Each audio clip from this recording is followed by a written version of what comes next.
Hi all, എല്ലാവർക്കും unique അക്കാഡമിയിലേക്ക് സ്വാഗതം. ഇന്ന് നമ്മൾ നോക്കാനായിട്ട് പോകുന്നത് നമ്മുടെ mission HSI general part PYQ സീരീസിൻ്റെ പുതിയൊരു ക്ലാസ്സാണ് നോക്കുന്നത്. ഇന്ന് നോക്കുന്നത് category code 382/2020 high school teacher social science Malayalam medium by ട്രാൻസ്ഫറിൻ്റെ ഓൺലൈൻ എക്സാമിനേഷന് ചോദിച്ച ക്വസ്റ്റ്യൻ പേപ്പറിൽ നിന്നുള്ള ഫസ്റ്റ് 20 GK ക്വസ്റ്റ്യൻസ് ആണ് നമ്മൾ ഇന്ന് ഡിസ്കസ് ചെയ്യാനായിട്ട് പോകുന്നത്. ഓക്കെ, അപ്പോൾ നോക്കുക, GK പാർട്ട് ആയതുകൊണ്ട് തന്നെ ഏത് HSI എക്സാമിന് വേണമെങ്കിലും വീണ്ടും ചോദിക്കാം. അതുകൊണ്ട് എല്ലാവരും ക്ലാസ് മുഴുവനായിട്ട് കാണാനായിട്ട് ശ്രമിക്കുക. ഇതിന് മുൻപത്തെ ക്ലാസ്സുകൾ കാണാത്തവരുണ്ടെങ്കിൽ അതും കൂടി കണ്ടുവരിക. Okay, first question, who is the first president of Yogakshema Sabha? Yogakshema സഭയുടെ ആദ്യത്തെ പ്രസിഡന്റ് ആര് എന്നുള്ളതാണ് ക്വസ്റ്റ്യൻ. ഓപ്ഷൻസ് തന്നിട്ടുണ്ട്: VT ഭട്ടതിരിപ്പാട്, മന്നത്തു പത്മനാഭപിള്ള, ദേശമംഗലത്ത് ശങ്കരൻ നമ്പൂതിരിപ്പാട്, ഡോക്ടർ പൽപ്പു. അപ്പോൾ നമ്മൾ യോഗക്ഷേമ സഭ എന്ന് കേൾക്കുമ്പോൾ നമുക്ക് പെട്ടെന്ന് VT ഭട്ടതിരിപ്പാട് ഓർമ്മ വരും. ഓപ്ഷൻ എയിൽ അത് തന്നിട്ടുണ്ട്. പക്ഷേ ക്വസ്റ്റ്യൻ ഫൗണ്ടർ എന്നല്ല, ഫസ്റ്റ് പ്രസിഡന്റ് എന്നാണ്. യോഗക്ഷേമ സഭയുടെ ആദ്യത്തെ പ്രസിഡന്റ് എന്ന് പറയുന്നത് ദേശമംഗലത്ത് ശങ്കരൻ നമ്പൂതിരിപ്പാടാണ്. അപ്പോൾ ക്വസ്റ്റ്യൻസ് 2 തവണ ക്വസ്റ്റ്യനിലൂടെയും ഓപ്ഷനിലൂടെയും കടന്നു പോയതിനു ശേഷം മാത്രമേ OMRൽ മാർക്ക് ചെയ്യാവൂ. അല്ലെങ്കിൽ ഫസ്റ്റ് ക്വസ്റ്റ്യൻ തന്നെ നമുക്ക് നെഗറ്റീവ് അടിക്കാനുള്ള ചാൻസ് കൂടുതലാണ്. ഓക്കെ, ഇപ്പോൾ യോഗക്ഷേമ സഭ എന്ന് കണ്ട് ചാടി വീണ് നമ്മുടെ VT ഭട്ടതിരിപ്പാട് കറുപ്പിക്കരുത്. ഇതിപ്പോൾ ഓൺലൈൻ എക്സാമിനേഷൻ ആണ്. ഓക്കെ, ക്ലിക്ക് ചെയ്യരുത്. അപ്പോൾ നമ്മുടെ ദേശമംഗലത്ത് ശങ്കരൻ നമ്പൂതിരിപ്പാടാണ് യോഗക്ഷേമ സഭയുടെ ആദ്യത്തെ പ്രസിഡന്റ്. രണ്ടാമത്തെ question, who is the ruler of Travancore at the time of the Channar agitation? Channar agitation, Channar ലഹളയുടെ സമയത്ത് തിരുവിതാംകൂർ രാജാവ് ആരായിരുന്നു എന്നാണ് ചോദിക്കുന്നത്. നോക്കാം, ഓപ്ഷൻസ് തന്നിട്ടുണ്ട്: ആയില്യം തിരുനാൾ, ഉത്രം തിരുനാൾ, സ്വാതി തിരുനാൾ, ഉത്രാടം തിരുനാൾ. അല്ലേ, ചാന്നാർ ലഹളയുമായി ബന്ധപ്പെട്ട് ആരാണ്? ഉത്രം തിരുനാളാണ്. അല്ലേ, ചാന്നാർ സ്ത്രീകൾക്ക് മാറുമറയ്ക്കാനുള്ള അവകാശം നൽകിയ തിരുവിതാംകൂർ രാജാവാണ് ഉത്രം തിരുനാൾ എന്നോർത്തിരുന്നാൽ ഈ ക്വസ്റ്റ്യൻ ഈസി ആയിട്ട് കിട്ടും. മൂന്നാമത്തെ question, the system called a school along with every church was introduced by. അല്ലേ, ഓരോ സ്കൂളിനോടൊപ്പവും എന്താണ്, ഓരോ പള്ളിയോടൊപ്പവും ഓരോ സ്കൂള്, പള്ളിയോടൊപ്പം പള്ളിക്കൂടം എന്ന ആശയം ആരുടേതാണ്? അല്ലേ, നമ്മൾ മലയാളത്തിലാണെങ്കിൽ പള്ളിയോടൊപ്പം പള്ളിക്കൂടം എന്ന ആശയം ആരുടേതാണെന്നാണ് ചോദ്യം. Options: A Benjamin Bailey, B Palakunnath Abraham Malpan, option C Hermann Gundert, option D Kuriakose Elias Chavara. നമുക്കറിയാം അല്ലേ, a school along with every church, പള്ളിയോടൊപ്പം പള്ളിക്കൂടം എന്ന ആശയത്തിന്റെ വക്താവ് ആരാണ്? Option D Kuriakose Elias ചാവറയാണ്.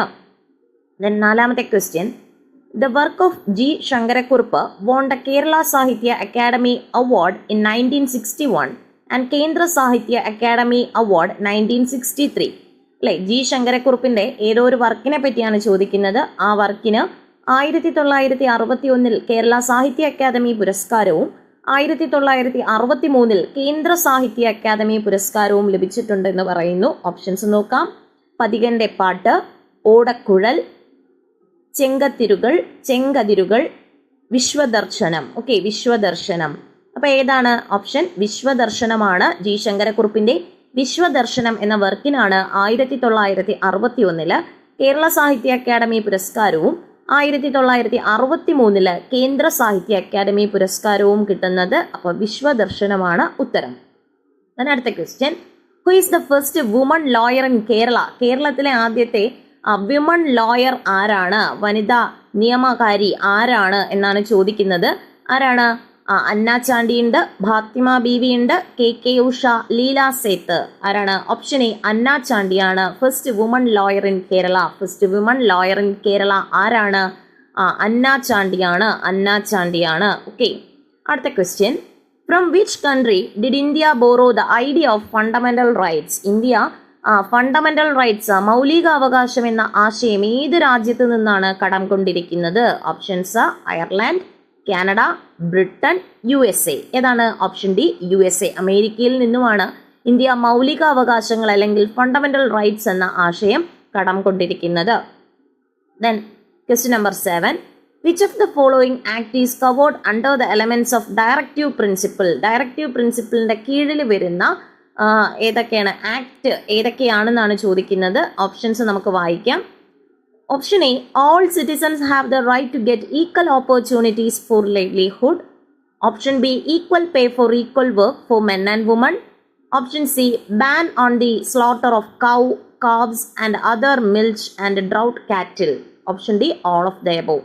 അപ്പം നമ്മുടെ നിർദ്ദേശക തത്വങ്ങളുടെ കീഴിൽ വരുന്നതാണ് ഈ തന്നിരിക്കുന്ന 3 ഓപ്ഷൻസും അല്ലേ.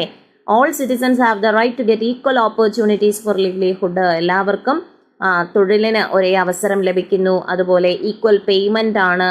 അതുപോലെ ഗോവധ നിരോധനം, അതൊക്കെ വരുന്നത് ഏതാണ്? എല്ലാം ഡയറക്റ്റീവ് പ്രിൻസിപ്പിൾസിലാണ് വരുന്നത്. അപ്പോൾ option D all of the above എന്നത് വേണം കറക്റ്റ് ആൻസർ ആയിട്ട് നമ്മൾ കൊടുക്കാനായിട്ട്. അപ്പോൾ ഇവിടുത്തെ ആൻസർ എന്ന് പറയുന്നത് ഓപ്ഷൻ ഡി ആണ്.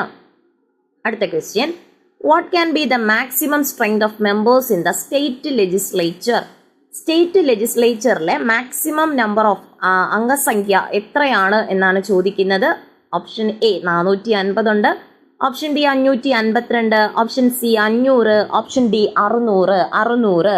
അപ്പോൾ നമ്മുടെ ശരിയായ ഉത്തരം ഓപ്ഷൻ സി ആണ്. ഓപ്ഷൻ സി ആണ് ശരിയായ ഉത്തരം. 500 എന്നുള്ളതാണ് ശരിയായ ഉത്തരം എന്ന് പറയുന്നത്.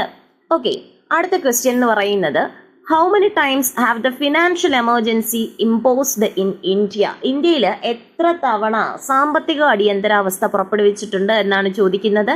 Financial emergency option A 1, then option B 2, option C 4 and option D never. അല്ലെ, ഉത്തരം എന്താണ് ഉത്തരം?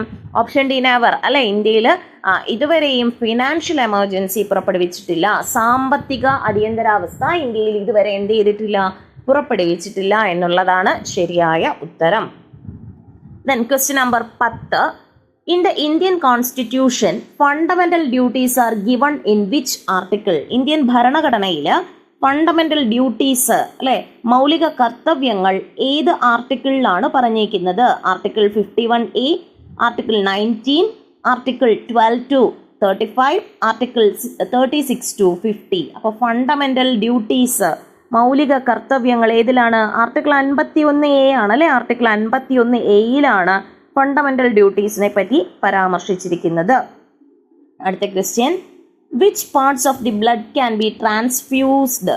അല്ലെ, which part of the blood can be transfused? ഏതൊക്കെയാണ്?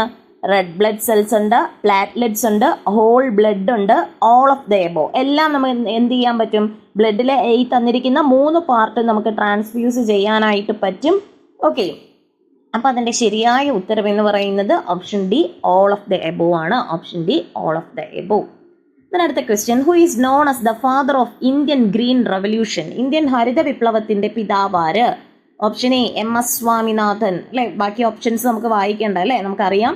ഫാദർ അല്ലെ, father of Indian green revolution MS Swaminathan ആണ്. ഈയിടെ അദ്ദേഹം അന്തരിക്കുകയുണ്ടായി. അപ്പൊ കൂടുതൽ അദ്ദേഹവുമായി ബന്ധപ്പെട്ടുള്ള റെലവൻറ്റ് ഫാക്ട്സ് കൂടി നോക്കിപ്പോവുക. ഓക്കെ, അടുത്ത question, how many rings do the Olympics flag contain? Olympic ഫ്ലാഗിലെ, നമ്മുടെ ഒളിമ്പിക്സിന്റെ ഫ്ലാഗിൽ എത്ര വളയങ്ങൾ കാണപ്പെടുന്നു എന്നുള്ളതാണ് ചോദ്യം. Option A 5, option B 6, option C 7, option D none of the above. എത്ര ഒളിമ്പിക് വളയങ്ങൾ കാണപ്പെടുന്നു? 5 അല്ലേ. 5 ഒളിമ്പിക് വളയങ്ങൾ 5 ഭൂഖണ്ഡങ്ങളെ എന്ത് ചെയ്യുന്നുണ്ട്? റെപ്രസെന്റ് ചെയ്യുന്നതാണ്. ഓക്കെ, ഓരോ ഭൂഖണ്ഡത്തിന്റെയും നിറത്തിനനുസരിച്ച് ഓരോന്നും പറയുന്നുമുണ്ട്. അപ്പൊ അതും കൂടെ ജസ്റ്റ് ഒന്ന് നോക്കി പോവുക. ക്വസ്റ്റ്യൻ വന്ന ഏരിയയാണ് how many rings do the Olympics flag contain എന്ന് ചോദിച്ചാൽ 5 ആണ്. Then question 14, which is the largest cricket stadium in the world? ലോകത്തിലെ തന്നെ ഏറ്റവും വലിയ ക്രിക്കറ്റ് സ്റ്റേഡിയം ഏതാണ്? Melbourne cricket club, Eden gardens, അതുപോലെ ലോർഡ്സ്, നരേന്ദ്രമോദി സ്റ്റേഡിയം. ഏതാണ്? കറണ്ട് അഫയർ സെക്ഷനിൽ നിന്ന് ചോദിച്ചതാണ്. നരേന്ദ്രമോദി സ്റ്റേഡിയമാണ് ലോകത്തിലെ തന്നെ ഏറ്റവും വലിയ ക്രിക്കറ്റ് സ്റ്റേഡിയമായി അറിയപ്പെടുന്നത്.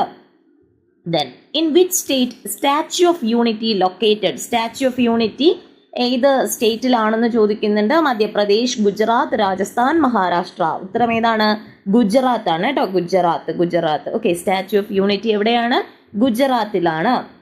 അടുത്ത ക്വസ്റ്റ്യൻ, അപ്പോൾ ഈ ഒരു ക്വസ്റ്റ്യൻസ് ഒക്കെ കറണ്ട് അഫെയർ എന്നുള്ള നിലയ്ക്കാണ് അന്ന് ചോദിച്ചതെന്ന് തോന്നുന്നു കേട്ടോ. അപ്പോൾ ഇന്ന് അതൊക്കെ ഫാക്റ്റ് ആയിട്ട് മാറിയിട്ടുണ്ട്, സ്റ്റാറ്റിക് GK ആയിട്ട് മാറിയിട്ടുണ്ട്.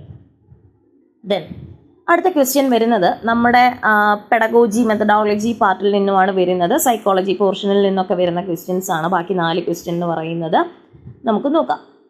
5 ക്വസ്റ്റ്യൻ വരുന്നുണ്ട് കേട്ടോ. Highest level of objective under revised Bloom's taxonomy of educational objective is. നമ്മുടെ റിവൈസ്ഡ് ബ്ലൂംസ് ടാക്സോണമി അനുസരിച്ച് ഹയസ്റ്റ് ലെവൽ ഓഫ് ഒബ്ജക്റ്റീവ് താഴെ പറയുന്നവയിൽ ഏതാണെന്നാണ് ചോദ്യം. Evaluating, creating, analysing, applying. ഏതാണ്? ക്രിയേറ്റിംഗ് ആണ് അല്ലേ? ക്രിയേറ്റിംഗ് ആണ് റിവൈസ്ഡ് ബ്ലൂംസ് ടാക്സോണമിയിൽ ഹയസ്റ്റ് ഒബ്ജക്റ്റീവ് എന്ന് പറയുന്നത്. നമ്മുടെ ബ്ലൂംസ് ടാക്സോണമി ക്ലാസ്സുകൾ കാണാത്തവരുണ്ടെങ്കിൽ കാണുക. ബ്ലൂംസ് ടാക്സോണമിയും റിവൈസ്ഡ് ബ്ലൂംസ് ടാക്സോണമിയും എടുത്തിരുന്നു. അതൊക്കെ കാണാത്തവരുണ്ടെങ്കിൽ കാണുക. ഇമ്പോർട്ടൻ്റ് ആയിട്ടുള്ള ഏരിയയാണ് ആ ഒരു ഏരിയ എന്ന് പറയുന്നത്.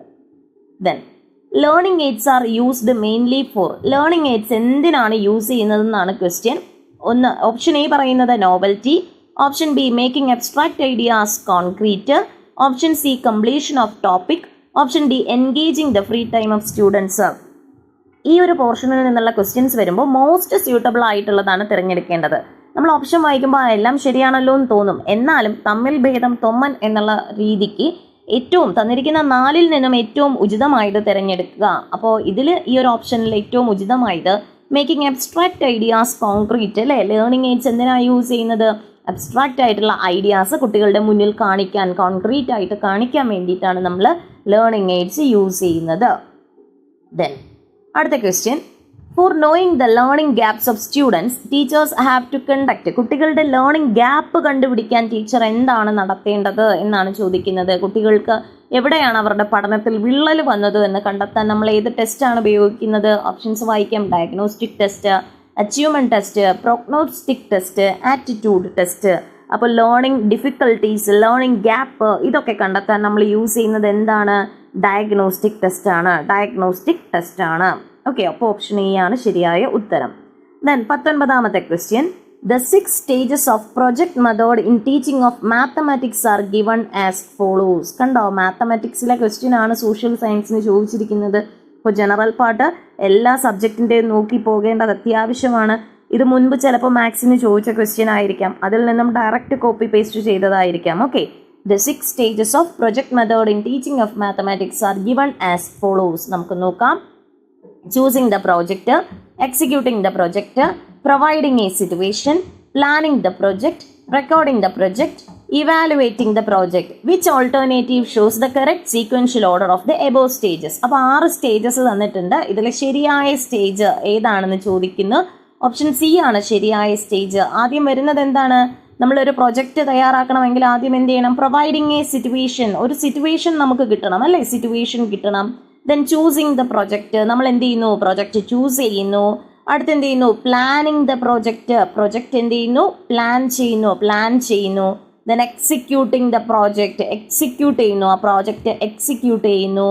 അടുത്തെന്താണ്? ഇവാലുവേറ്റിംഗ് ദ പ്രോജക്റ്റ് ഇവാലുവേറ്റ് ചെയ്യുന്നു. ദെൻ ഫൈനലി അത് എന്ത് ചെയ്യുന്നു? റെക്കോർഡ് ചെയ്യുന്നു. Recording the project. Okay, option C ആണ് ശരിയായ ഉത്തരം എന്ന് പറയുന്നത്. ആൻഡ് ലാസ്റ്റ് ക്വസ്റ്റ്യൻ എന്ന് പറയുന്നത്, to which value does justice belongs. നമ്മുടെ വാല്യൂസ് ഓഫ് ടീച്ചിങ് ഓരോ സബ്ജക്റ്റും ഉണ്ടല്ലോ. അപ്പോൾ അതിൽ ജസ്റ്റിസ് എന്ന് പറയുന്നത് ഏത് വാല്യൂവിലാണ് ഉൾപ്പെടുന്നതെന്ന് ചോദിക്കുന്നു. ഏതാണ്? എസ്തെറ്റിക് വാല്യൂ ആണോ? പ്രാക്ടിക്കൽ വാല്യൂ ആണോ? കൾച്ചറൽ വാല്യൂ ആണോ? മോറൽ വാല്യൂ ആണോ? ജസ്റ്റിസ് ഏതാണ്? മോറൽ വാല്യൂ ആണ് അല്ലേ? ജസ്റ്റിസ് എന്ന് പറയുന്നത് മോറൽ വാല്യൂ ആണ്. അപ്പോൾ അത്യാവശ്യം എന്താണ്? നല്ലൊരു ക്വസ്റ്റ്യൻ പേപ്പറാണ്. നമുക്ക് അത്യാവശ്യം നല്ല മാർക്ക് സ്കോർ ചെയ്യാനായിട്ട് കഴിയും. ചിലർക്ക് നമ്മുടെ 19ാമത്തെ ക്വസ്റ്റ്യനിൽ അറേഞ്ച് ചെയ്യുമ്പോൾ പോയാൽ മാത്രമേ ഉള്ളൂ. ബാക്കി ഇതിലുള്ള 19 ക്വസ്റ്റ്യൻസ് നമുക്ക് ഈസി ആയിട്ട് ആൻസർ ചെയ്യാൻ കഴിയുന്ന ക്വസ്റ്റ്യൻസ് ആണ്. ഓക്കെ, അപ്പോൾ ഇതിന് മുന്നത്തെ ക്ലാസ്സുകളൊക്കെ കാണാത്തവരുണ്ടെങ്കിൽ കാണുക. അതുപോലെ നിങ്ങൾക്ക് ഈ ഒരു എക്സാമിന് എത്ര മാർക്ക് കിട്ടി, 20ൽ എത്ര മാർക്ക് നിങ്ങൾക്ക് സ്കോർ ചെയ്യാൻ പറ്റി എന്നുള്ള കാര്യം നിങ്ങൾ കമൻറ്റ് ചെയ്യുക. ഓക്കെ, അപ്പോൾ happy learning. Thank you all.